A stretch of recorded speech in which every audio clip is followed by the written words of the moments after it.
Hi, everybody.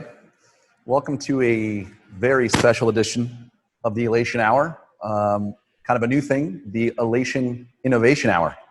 Over the last several weeks, you've joined me, and I have been backed up very well by Matthias Hinrichs, our global product manager, for these innovation hours, which is a new concept from Elation, which we'll be using to virtually launch products as we go through these different times in our industry.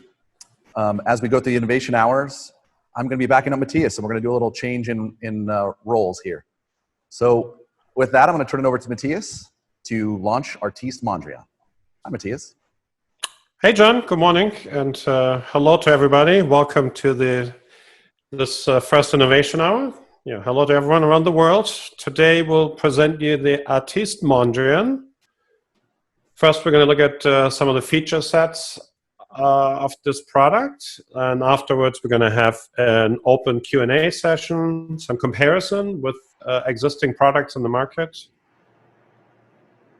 During this innovation hour, please use the Q&A box on the bottom of your Zoom panel for any questions you may have, any requests, anything specific you want us to showcase. We have a number of products in the studio there with John.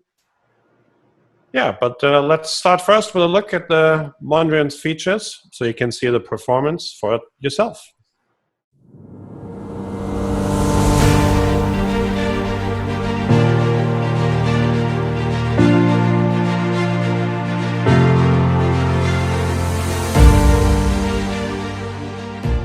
The Artiste Mondrian is part of the Artiste family that we've introduced over the last year, like the Artiste Monet and the Artiste Rembrandt. What really sets this product apart is this very, very large aperture, really this fat front lens of 226 millimeters or 8 3/4 inches. It also features a hotspot LED similar to the Proteus Maximus and shares the same engine power of 950 watts. It has a base color temperature of 6,500 Kelvin and the same CRI of 72. But what's really impressive here, what you can see here in this video shot, is tight beam. So you're going from 3.3 degrees up to 45 degrees, which we can see opening here. And it's just going to keep going and going and opening. And this is really impressive how tight to how wide you can go with a single fixture like this with an LED engine. And it's also fast on the return back as we snap back to 3.3 degrees. Next, let's have a look at the Artiste Mondrian's dimming performance. We have a 16-bit dimming system here. Obviously, it's all electronic. There's no mechanics in this fixture, as it is LED. And let's have a look at a 10-second fade to full intensity. The fixture actually features 4 different dimmer curves that you can remotely adjust over DMX. You can adjust it in the menu. You have a linear, square, inverse square, and also an S-curve. In our example here, we actually use the S-curve, which gives a nice bottom and end ramp. It helps you smoothen out the landing of the dimming at the end and gives a bit more natural feel. Let's see how this performs on the way down over 10 seconds down to 20% intensity. And as this dims down, something important always with LED engines is the refresh rate. The Artiste Mondrian allows you to adjust the refresh rate from 900 to 25,000 hertz. This can be done also on the menu of the fixture or remotely over the DMX control channel. So you can actually adjust the refresh rate while looking at a preview monitor or at your camera and make sure that you have no flickering and no dimmer scrolling showing in your monitor. Let's see how this performs on the way down to 0%, also 10 seconds. So we had 20 here, we dim down to 0. And as you can see, it's like a very, very smooth dimming. There's no stutteriness, no interruption, no pulsing. It is a very even dimming down. And let's restore this up. We have like a 5-second fade up. That is the dimming of the Mondrian. It's actually really impressive how well LED engines perform nowadays and how much control and how precise it really is. Let's have a look at the Mondrian color system. We actually find here the spectra color system that is identical to other fixtures in the Artiste range, the Artiste Monet and the Artiste Rembrandt. Spectra color is an array of 7 color flags. You find the cyan, magenta, and yellow flag. You have a seamless CTO. But in addition to that, you also find 3 primaries as seamless mixing colors. You have a pure red, a pure green, and a pure blue. Let's have a look at the colors here live. First up is cyan. These colors match other fixtures in the Artiste range, for instance, the Artiste Picasso. Next up would be Congo. I'm going to crossfade into that. Great. What's nice about the Congo here is it's very almost UV saturated Congo, the way we choose the cyan and magenta flag. Because in spectra color, the pure blue gives us this like rich medium blue, whereas the mixing of cyan and magenta gives us like this real deep Congo. So actually the fixture has both, which is usually very difficult to achieve with a color mixing system. Let's have a look at the magenta. And you can see we're snapping out here, so you can see also the speed of the color system. And we're going to blend over by adding yellow into red.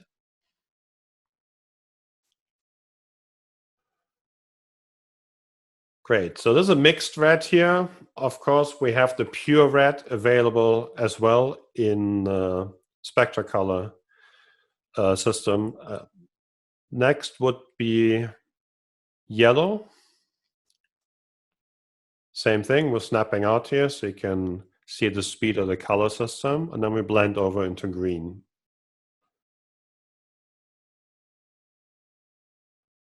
Again, this is a mixed green. It's a bit lighter on the mixed side. The really dark green you achieve with the pure green chip of the spectra color system. Next, we have the CTO. It's a seamless CTO flag that allows you to adjust the Mondrian from 2700K up to 6500K, which is the native color temperature. And then following the CMY and CTO flag, we have our 3 pure flags. First would be red. And this is a very saturated, dark blood red you get out of this. One thing is important in the spectra color system, that on these pure colors, they're very high in intensity because you only have one set of glass that comes in as it crossfades. You can seamlessly crossfade into these primaries, where often on other fixtures you find them only on the color wheel and they're difficult to transition between. Next, we have a pure green flag. I'm going to blend over there. Nice. That's a really nice primary green. And then the next one would be the pure blue. And this gets you this rich medium blue that usually also you find on color wheels. Yeah, so the spectra color system is really there to enhance the color range of these fixtures, get you these like punchy primaries, which are really great on a fixture like Mondrian, which with its tight beam is something you're often going to find in large arena production, large stadiums. And having that kind of punch of intensity and color is a really great tool for the designer. In addition to the spectra color system, the Mondrian also contains a fixed color wheel. Here you have a red chip, a green, a true UV. Next, we have the high CRI chip, which enhances CRI from its native 72 to 84. After that, we have a medium orange and a medium blue. The fixture, of course, also supports split colors in any position, and you have a clockwise and counterclockwise rotation of the color wheel that you can add.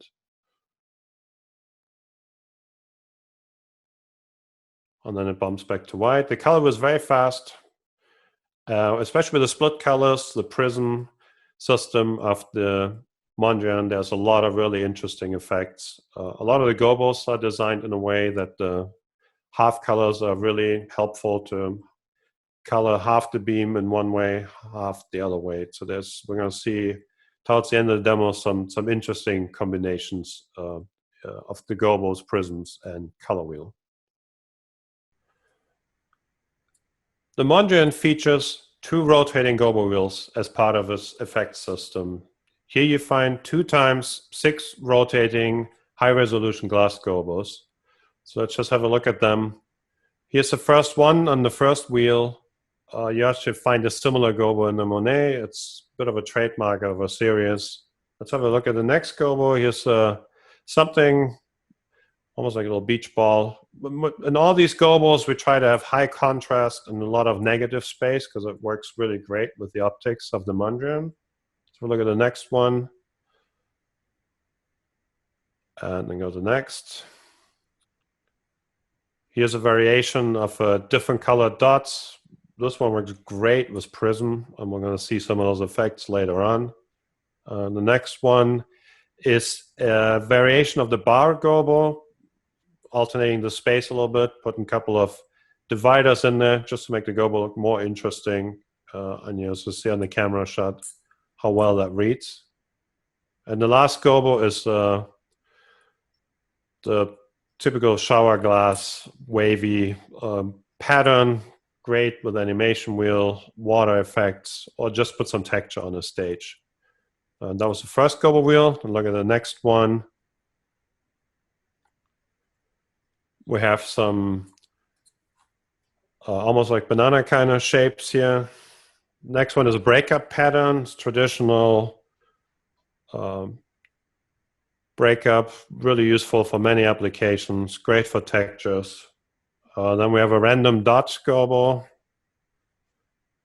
We try to make sure in all these gobo designs that gobos don't have a fixed white spot that stays in the same position all the time, which is very important for camera work. You don't want to just light up one spot forever and rotate around it. And the variation of these dots really help to give this gobo some depth, and the negative space again works really great on this. Next one, we have an organic wavy gobo here. Next one is a variation on like a boxy looking. That's actually one of my favorites in this picture. And we're going to see this in a second also how it looks when you look down the camera on it. And the last one is almost like a tribal looking pattern. We're going to move these gobos up so you can see how some of them look down the camera. First up is this is these sort of small squares zoomed out, and you can see how well that reads and how great the definition is of the beam all the way down to the lens. That works really well on Mondrian. Equally great also on the Monet. What's nice on the Mondrian is with the hotspot LED, the center intensity really helps the gobos here and gives them a lot of punch, especially on long throw applications. If you look at the next gobo, that was the first one.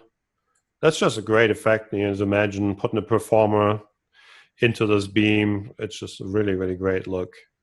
And then the last gobo we want to show in the sort of mid-air look. If you go to the next one there, yeah. So here we have these little triangular lines. Also great mid-air gobo. This works really nicely. So yeah, you have 12 rotating gobos in total. Probably 70% mid-air effects gobos, and then the other gobos are there for breakups, some organic and some geometric. It's a really nice array, and it should give really a creative solution to wherever you use the Mondrian. After looking at the 2 gobo wheels of the Mondrian, let's look at the animation wheel. Here we find a dot pattern that you can slowly actually add to the beam at any time. You can see this here. It's actually a DMX channel to crossfade the animation wheel into the beam in any position. We chose a dot pattern here rather than the traditional wavy pattern like you would find on the Monet, because it's the application of the Mondrian. Well, a lot of it will be mid-air beams, and the dots really work great for that to animate that. You can, of course, pull the animation out of focus, which we'll see here. Let's just adjusting the focus to make the animation more like a texture. You can change the direction, of course, at any time as well. The wheel can spin really fast if you want it to, or it can spin very, very subtle and slow. If you want a more traditional look with a texture glass, we're going to have something like this here too. This is something you would use for like a fire effect, a water effect, or to create textures, as well as mid-air. It's just a really nice look, as you can see on the beams coming out of the fixtures as well. Here's another example of a different gobo, how the animation wheel helps just put some interest and some dynamic motion into the gobo itself. Here the gobo is rotating one way, the animation wheel rotates the other way. And it just gets some really nice mid-air look, as well as the texture again on the wall. Next one, we tried this also with the dot gobo. So we have the dot gobo itself, and then the dot animation. So they're giving you this like depth. It's maybe a bit difficult to get across on this camera shot, but it looks really interesting. And something that we really like to do with the animation wheel in the Mondrian is to combine it with the bar gobo. When you index this like a straight across line, like you see here, run the animation wheel really fast over this, you get this almost laser-like effect as it animates the beam and gets you this like different brightnesses sort of going through, and that's due to the different sizes of the dot pattern, which we designed really carefully to make it interesting and not repetitive. So the animation wheel really helps to put a lot of dynamic effect into any of the gobo looks. Of course, you can use it on its own, you can insert it at any time, spin it in any direction. And yeah, just as part of the effects package together with the two rotating gobo wheels that we saw earlier. The Artiste Mondrian, as part of his effects package, contains an iris and two prisms. We see here the fixture zoomed out. We're going to zoom it down so you can see again, it's narrow zoom, 3.3 degrees. Now if we add the iris to this, the fixture will narrow down to below 1 degree. This iris gets incredibly tight. It's actually a new design that allows you to get this really laser sharp pencil beams out of the Mondrian. A good way to also show the prisms is to add them now that it's iris down so much. So first we're going to see the 4-facet prism.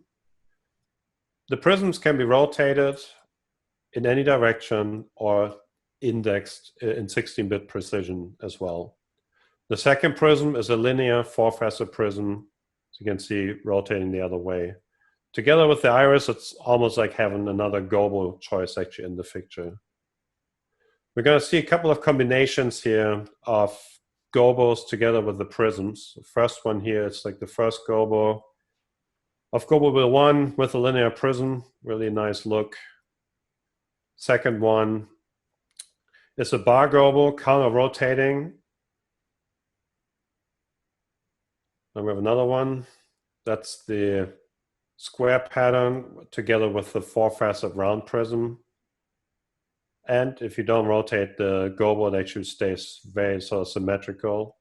And here's this tribal looking gobo, indexed sideways together with a 4-facet prism upright. The 4-facet prism is really nice to build like columns of effects or to spread gobos across the edge of a stage.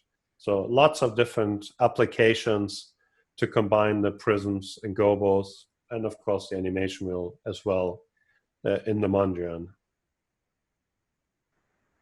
Another unique feature of the Mondrian is our 360-degree wireless framing system, which you can also find in the Artiste Monet and in the Artiste Rembrandt.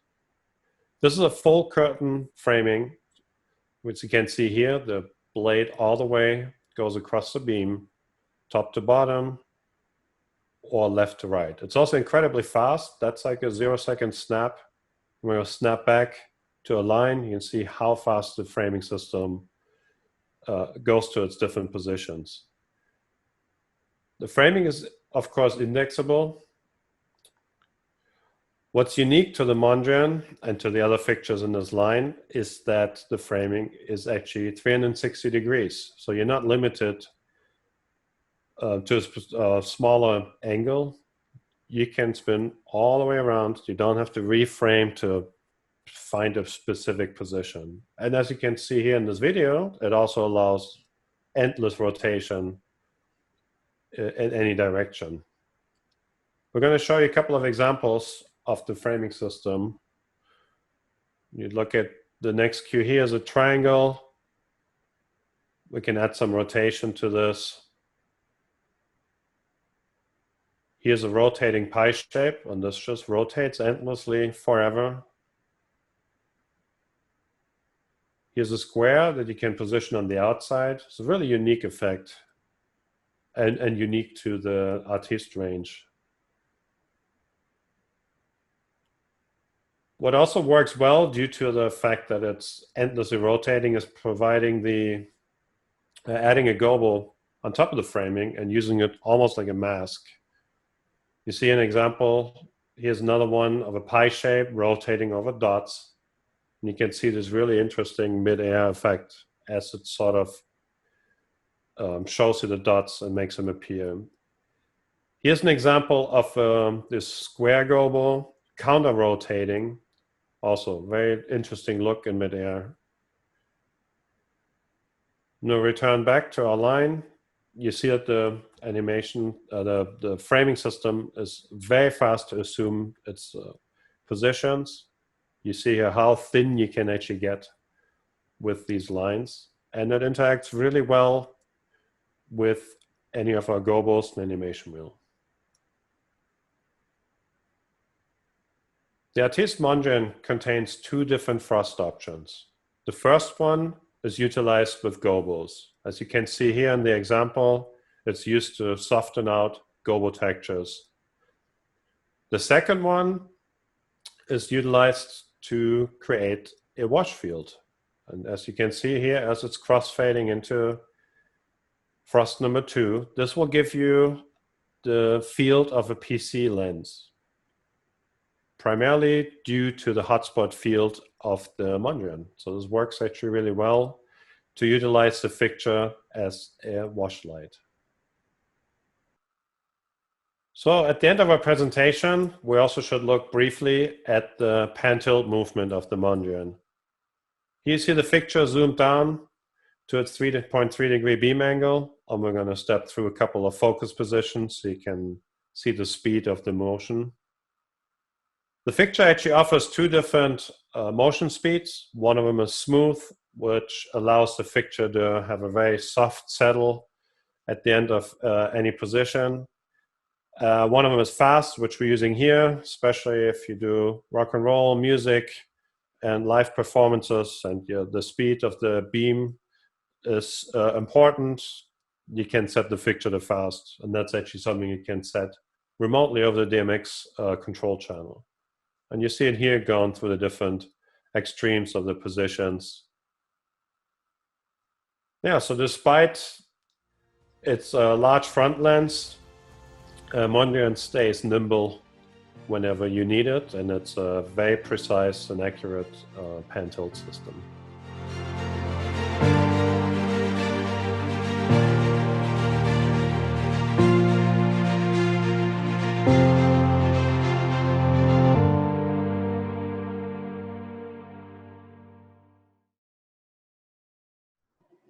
Great.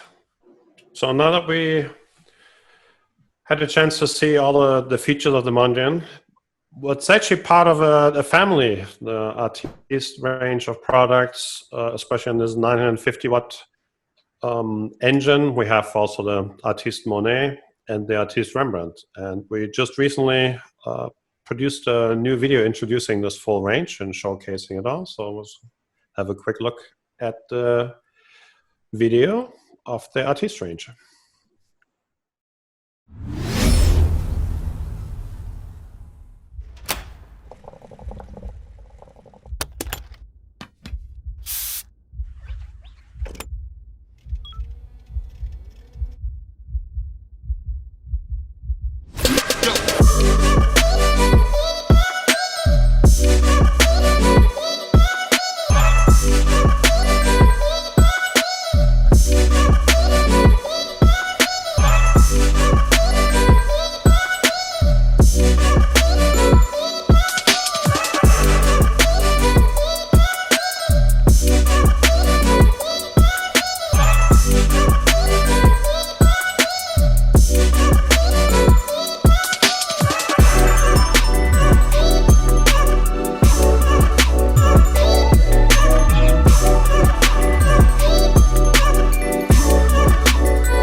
Thanks to my colleague Alice down there in Europe, standing in as a model in this new video. That's a lot of fun. You can see in the Artiste range, you really have like these three different products. Monet for precise projection. You have the Rembrandt for powerful washes, and then you have the Artiste Mondrian, which we feature here in our Innovation Hour, for really punchy beams and long throw applications, while still having very good projection quality. So they all have a different, position in the lighting designer's toolbox, depending on what you need it for. Next, John is gonna assist me here, since I am here in a different location. He's there in the studio with the light meter. He has a Seconic actually right there. And we're going to do some comparisons, and we're going to answer some of the questions that are coming in here. Do you want to have a look at a couple of questions first? Let's do it.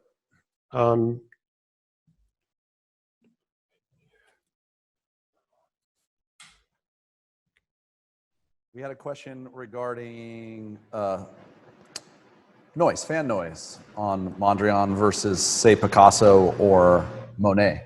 Yeah, so the fan noise will be comparable to the Monet, actually. So there's 5 different modes in the fixture. You go from mute to, which turns off almost every fan except one. We got studio mode.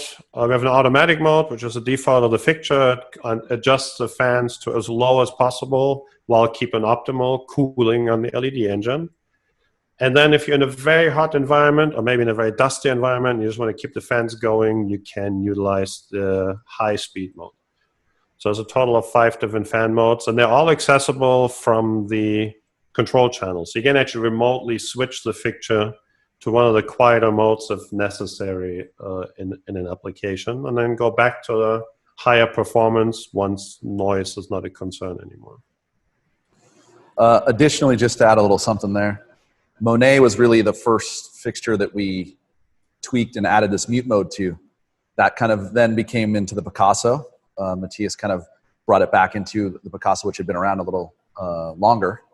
And now it's built into the Mondrian as well. So it's all based around even the Picasso cooling around Monet's audio platform. And we'll also be providing dB levels on our website shortly. All of those are being measured and taken care of now. So take a look at the website for the future for that. We actually we just built a new audio lab to do calibrated measurements. So we're going to provide a lot more of those going forward. Another question that just came in here is about the animation wheel, how it transitions. It's a flexible parameter, so you can actually gradually bring it in and out, or you can write even an effect on it as it goes in and out. It offers you a way to sort of sneak it in. So how much the animation wheel is in the beam is one parameter, and the other one is a 16-bit rotation and index parameter. Do you want to go live to that, Matthias? Yeah, we can show that actually. So we have pictures there. Might as well. Talk is easy. Can you go to the wide shot for us? Yeah.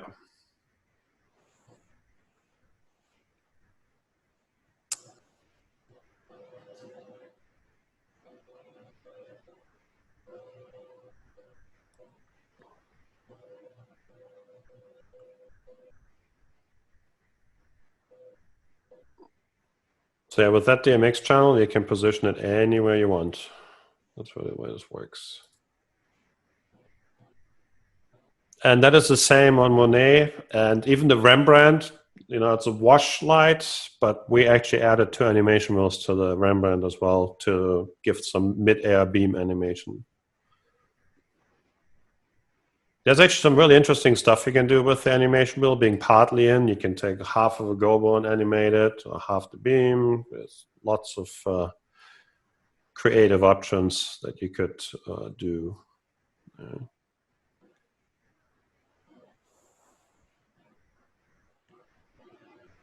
And specifically on the Mondrian, we went more with a pattern that's more an effects pattern than the traditional sort of wavy pattern that we use on the Monet, because majority of the fixtures will be used. This fixture will be used as an effect. So yeah, you can see here the example of the bar gobo, which I talked about earlier. So this works really well.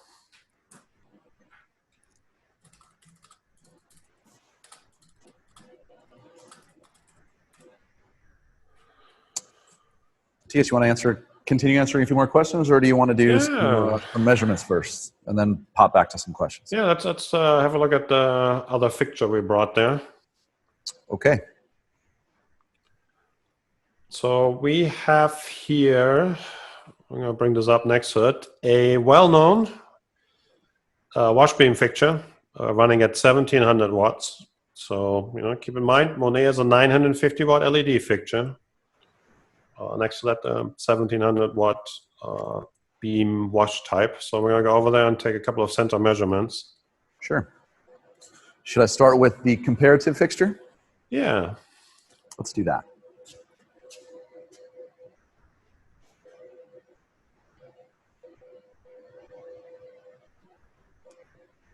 So for those of you who can't see, I'll come over to the camera, but you're at 6600 Kelvin, 32,700 lux, and that is at about 50 feet, and 70 CRI.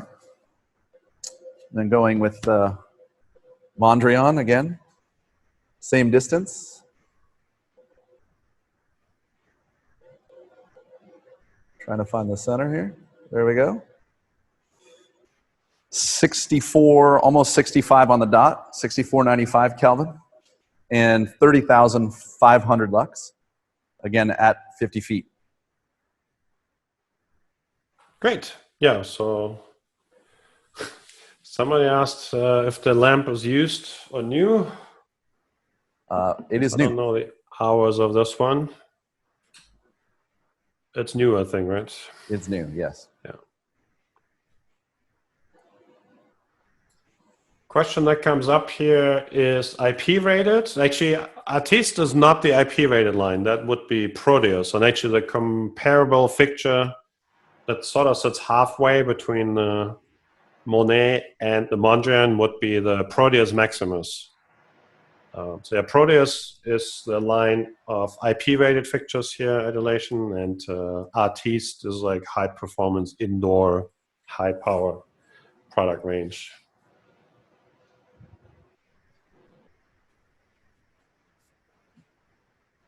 What about this? Right, sharp focus between the framing shutter and the gobo. Let's try that out. So we'll put maybe a breakup pattern there is probably a good one.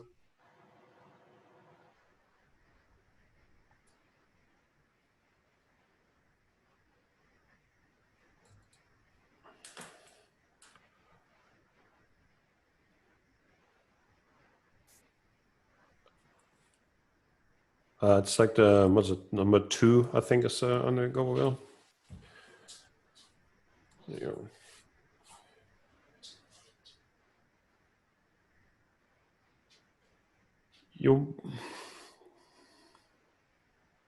Okay.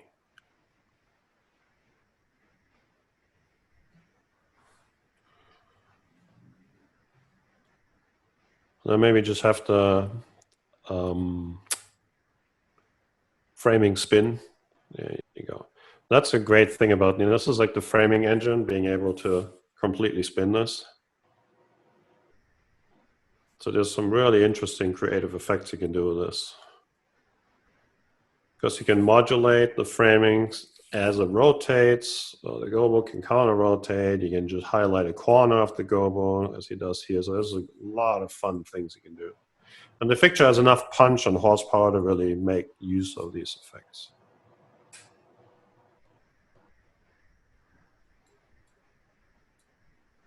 Let's see what other questions came in here.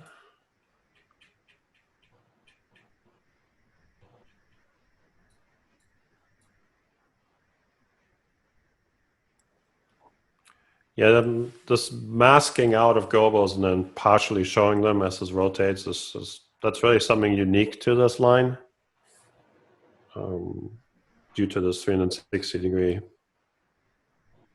engines. Yeah, the shutters are angled. You can angle those. Maybe just stop that rotation and just show the different corners. Yeah. You have plus minus, what I would say, 45 degrees on the angle of the shutter. The shutters black out completely. So you can build all sorts of triangles and corners and wedges. And of course, you have the full wipe feature that we also have in other products here at Elation. But that's a good question, yeah. Maybe since we're talking about the animation, the framing system, just so technically how this works is actually an induction coil.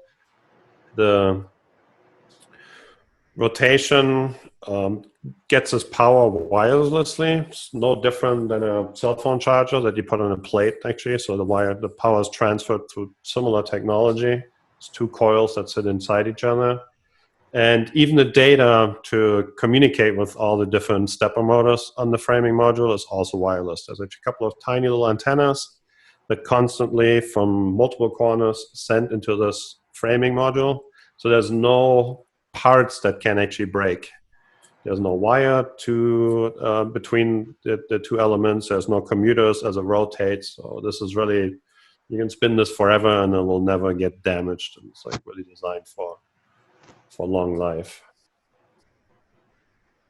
It's a really quite interesting technology that we build in there, and it gets like some unique creative options. The gobos, the framing actually is like a rotating bar gobo in a way, and you can utilize it with other things.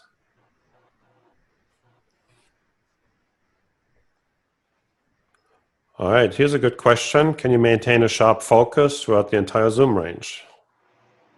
You can.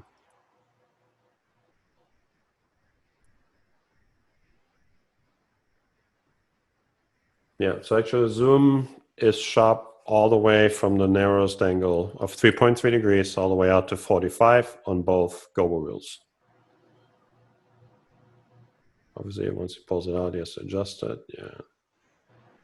The gobos actually get incredibly small because they actually, you know, as the gobo image is a tiny bit smaller than the aperture. You get some tiny little images, which is really great for long throw applications. And keep in mind, these are all glass gobos. Fixture, it was 950 watt of LEDs. It was very, very concentrated amount of energy, so it all has to be glass, which gives us, you know, really precise projection quality, of course, as well. The glass is a high temperature, so that's something to keep in mind. If you consider to get custom gobos, which are easy to exchange here, is like little gobo cups that click right out of the fixture. And it's easy to put custom logos or your own gobos in there.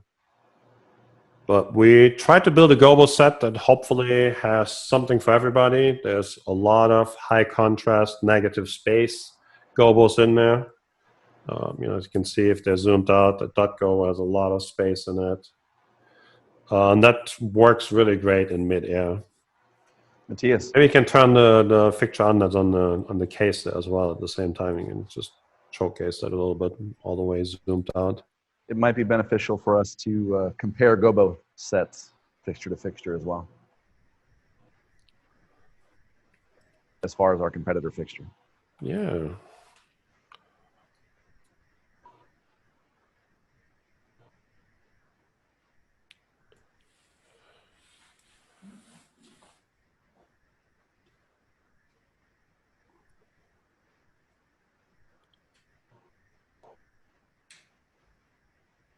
Yeah, here we have 12 rotating gobos, 2 times 6 in the Mondrian,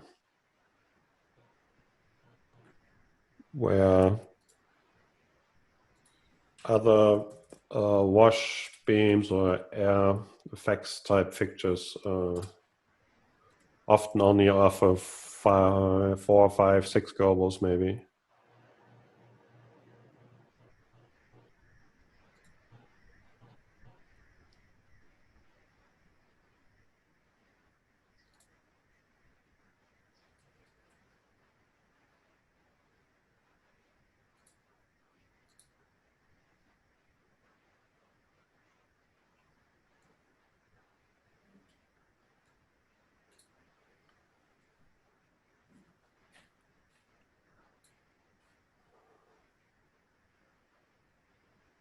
Great. Should probably talk about the spectra color system a bit more, because that's, you know, something else that's really quite unique to our product range here. I was just going to go through some of the colors again. I think that other camera angles, yeah, that shows it better here. So you have the regular CMY CTO system that you're familiar with, and then we added these 3 extra flags, really. And it's really no different, like a seamless way to blend into these really saturated primary color chips. So you can go to this pure, we call it pure red, green, and blue. One reason is that we chose that name is it doesn't interfere with the color mixing systems on lighting consoles. So you don't want to interfere with that. So if you use your color picker on your console, it actually will not choose these. You'll just be in your regular CMY space when you use your color picker. But if you want to go to these pure colors, it's basically just another modifier channel that you access then on most likely on the second page of your color group. Matthias, do you think we should be going through our CMY mixed colors along with our... Yeah, we can do a comparison here since we have the fixture there. So we'll just put those two next to each other and we can showcase the difference. I mean, it's limited on the camera, obviously.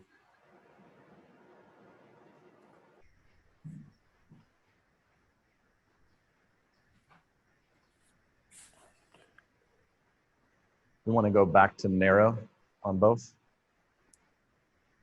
the competitive and the Mondrian.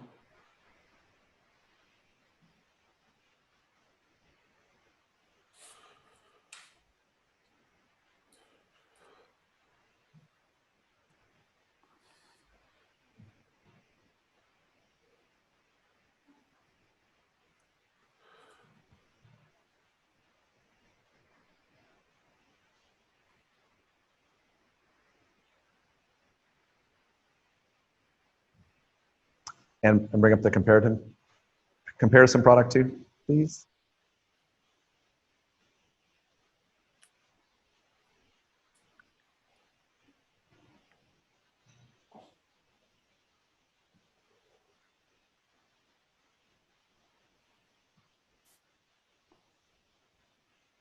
Okay, so keep in mind now we have them swapped. They were the other way around before, so make sure people don't get confused. On the left is a competitor, right? Correct. Yes.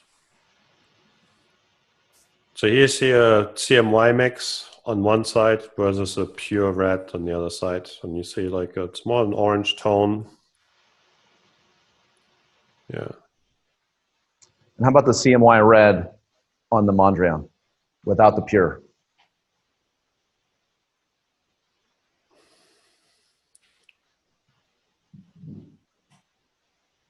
Yeah, even the mix already is darker. We chose, like, we spent a lot of time on the color saturation of the flags to, get a really great color range out of it. A good comparison would also be to look at the mixed blue. So you have a really good Congo in both pictures, I assume. Yeah. What's problematic on CMY engines is to get a medium blue. As you pull out, it's really tough to get this like real rich medium blue. Not sure. Am I looking at the pure blue or the mixed blue on the Mixed blue. Mondrian? That's a mixed blue. Can we show the pure blue instead?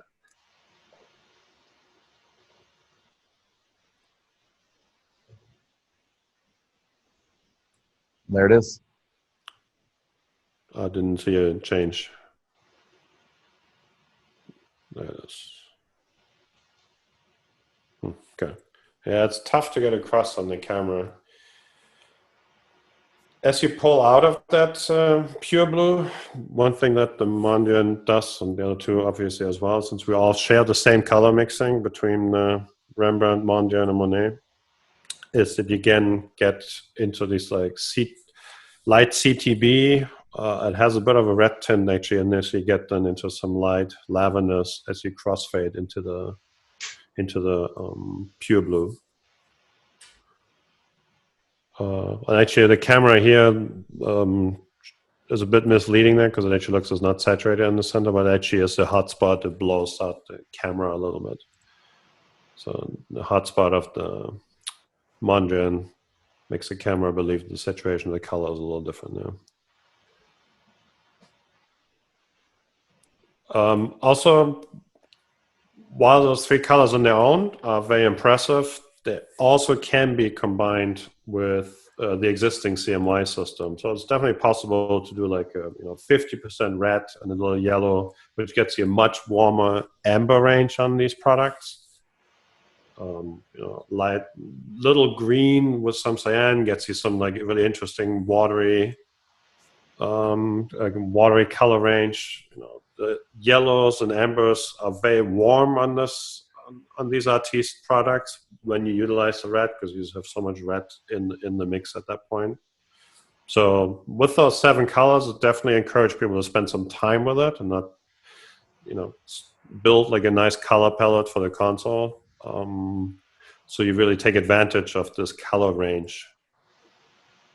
But don't be afraid of it. It's when you use your CMY mixing on the desk, it will feel totally natural. So there's nothing really difficult about to manage it.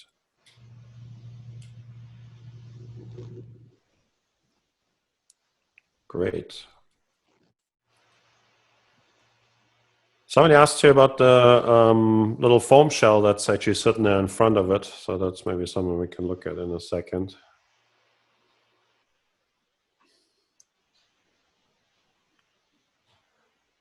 So actually the Mondrian ships with the foam inlay. This is actually half of what you're seeing there. Can we go? There you go. So it actually ships with two of these pieces. So the fixture, due to its size and the weight of the lens in the front, it's safer for the fixture to travel sideways like this. So it sits pretty much on like a coffin kind of case. You lift the top lid out and then you lay the fixture in. It's designed that you can flip the arm up, wheel it under a truss, dock it in, and wheel the fixture, like the case, out underneath. And that's part of the package. It's not necessary that you have to order. Another thing mechanically, always a question is pre-rig truss. We have an example here. John's desk actually is a stick of Tyler GT. And the fixture freely fits in there. It doesn't hit on the top. It rotates within that space without problems. And the nose of the fixture doesn't interfere with the pipes either. In this case, the back, because the wheels and support are still in the truss, of course, right now. The back's a bit impeded there. But once the fixture is in a normal operating position, it fits perfectly in any of the common pre-rig trusses in the business. Looks like we have a question about zoom range and adding some of the effects, Matthias. Yeah, we could try this out. Actually, do like a spot tight zoom and put the prism in on that.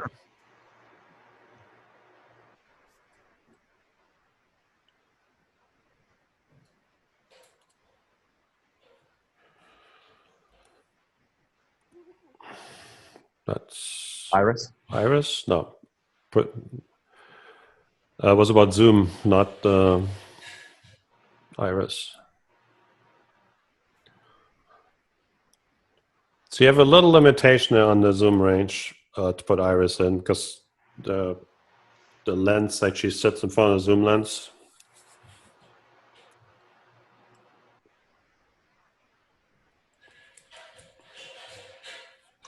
And throw in prism, and then rack the zoom.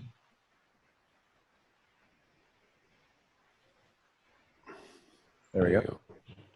So it's not significantly, it just has to pull back a little bit. I think the one that is most impacted narrow. is frost. Then can you zoom that in narrow at that point with the 4 facet? Circular or linear? Yeah. So it's not significantly impacted on the prism.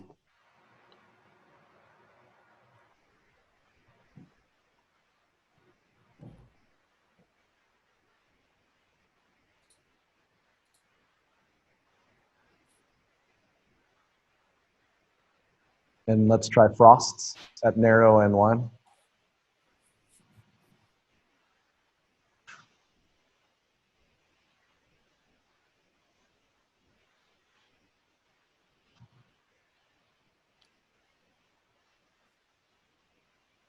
You can take out the prism too, sorry. Well, that's actually interesting. With the prism, it becomes like a beam shaper, actually. Mm-hmm. You end up, with this oval beam that you can adjust. Yeah. So there's a little impact on the narrowest range, purely because the lens has to give a little space for that flag to enter, because it travels with the zoom lens. But it's minimal. Another thing I want to mention on this is on the Rembrandt in this line, we have an interchangeable lens. You can take actually the PC lens or Fresnel lens. Mondrian will only ship with one lens option, which is this clear, sort of high precision glass front lens that we designed for that. And again, the size of this is really impressive. At 8 3/4 inches, it is really a large aperture. Kind of probably difficult to get across on a video, but if you go back to that tight shot that we had earlier, you can really see how narrow that beam is coming out of that, especially on the 3 fixtures on the floor, not only on the wall. So can you set all the fixtures just a tight beam in the shot? The center one and the all of two them. ancillaries. And narrow, please. Narrow and pretty. There you go. So the three degrees here work, or 3.3 work really, really well. And you have complete control of focus throughout the whole range on both go wheels, so there's no compromise there. Matthias, there's one last question. This is about what we have time for, related to the Artiste line and its longevity. And I think you touched on some of this in our first episode of the Elation Hour, and how long we're supporting products and what the Artiste line looks like for us. Why don't you share a little bit on that? Yeah. So, I mean, these are, products that obviously have to be available in the market for our rental partners for a very long time. Sizable investment. We target something, I would say, 5+ years at minimum, ideally even longer for these. So we designed products that, in a way, this range of products has a bit of a quantum leap forwards in terms of output of an LED fixture, and that gives us a lot of headroom to really be, to have this fixture being really relevant for a long time to come. We packed it with so many features, with spectra color and the endless framing, all the different gobos, dual prisms, dual frost. I mean, this thing is really packed. So it's a real workhorse fixture that should really have a long lifetime in the market. And we really aim to support these product lines for as long as possible. So there's no plans of the Mondrian 2 coming out next year. This is it. This range is our flagship now, and we think that it really fits all the feature and performance points that people need with Monet, Rembrandt, and Mondrian. Great. And what about Picasso and Da Vinci that are still in the Artiste line as well, but obviously not in the top? Same thing. Yeah, Picasso, is out for about 1.5 years now, really actively in the market. Maybe getting close to 2 years by now. That is a very relevant product. It is specified all the time, like it is not going anywhere. So this, we really want to make sure that people feel confident that these products are, here to stay, and that will support them and provide them for a long time. Kind of one last question sneaked in about the heat related. No, actually, put it narrow, put your hand in front of it. There's heat there, but the heat actually that's light energy, especially if they get that close. What you feel there will be the light hitting your skin and being converted to heat. There's no UV or infrared heat coming out of the fixture. The only thing here you have is, but that's actually really when you get very close to the fixture at any normal working distance, it'll feel totally cool to you. You're not going to notice anything there. So that should not really be a concern, and you're not going to damage anything if you shine a light all day at somebody. It's actually a very comfortable light. The feedback we get from people that have used a lot of LED fixtures now on their sets, especially TV, theater, that it feels like very pleasant to the performers. The whole stage is a lot cooler. Noise level is drastically lower. Power consumption is lower. So it's really a lot of advantages with this latest generation of LED fixtures. Great. Looks like we're out of questions and out of time, Matthias. Already? Wow. Let's see if I had any more other comments that I want to put in here. No, I think we covered everything. In terms of control, it only has 2 different DMX modes, so it's very straightforward. It's 42 channels for the basic and 68 in the extended, which adds lots of 16-bit control. I would always recommend to run it in 16-bit because the fixture is so precise on focus and color mixing that 8-bit is really going to show you it won't be as refined as it can be. The dimming is always 16-bit, pan tilt is always 16-bit, but I think especially the CMY, if you do crossfades, because it's a large aperture. It is, if you do slow crossfades, and the framing is 16-bit, same thing, the large wipe. If you go on 8-bit, you're going to see little stutters. And in 16-bit, it's going to be like completely smooth. The fixture shares the same connectivity with, it's actually the same base on all three fixtures, Monet, Rembrandt, and Mondrian. So you have DMX 5-pin in and out, you have Cat5 connection on it. They're all locking power, no through, because they consume already 1,300 watts. But they all run actually 120 to 240. So that's another advantage over that comparison fixture we have there that needs 208 volts to run at 1,700 watts. And this fixture here runs from 120 on. So we're really excited about this, and we'll hope to see it in some nice shows. I think people will really enjoy using it. Great. Thank you, Matthias. Thank you for your time and putting this all together for everybody. Definitely interesting to do this here from my little home office. You in the studio there. So it's like the first time we've done this. Maybe there'll be other designers that have to work across Zoom and build a show. So it's an interesting experience. Yeah, no, there's during some of this prep, we were discussing being able to do a Zoom and have a remote access to a desk, those sort of things. So we'll see what technology brings us, given our limitations these days. Well, thank you guys for joining us. Thank you, Matthias, again. Next week, we go back to the traditional format for the Elation Hour, and we'll be doing a House of Worship Tools and Techniques edition. Thank you guys very much for joining us and taking the time to join the first Innovation Hour. And hopefully we'll do more of these with Matthias leading us along as we launch new product or bring to the forefront some products we may have launched at LDI and haven't had a chance to really bring out in front of you all. Want to give a shout out to our friends at Vault Lights, if you've seen the logo behind me here, for helping us produce this and using space. And of course, Matt Shimamoto for his coming out of retirement to program for us a bit. Yeah, thanks a lot from my side too. That was really good working across the internet with the team there at Vault. So thanks a lot. Thank you guys. Have a great week. Stay safe. Look forward to talking to you. Goodbye.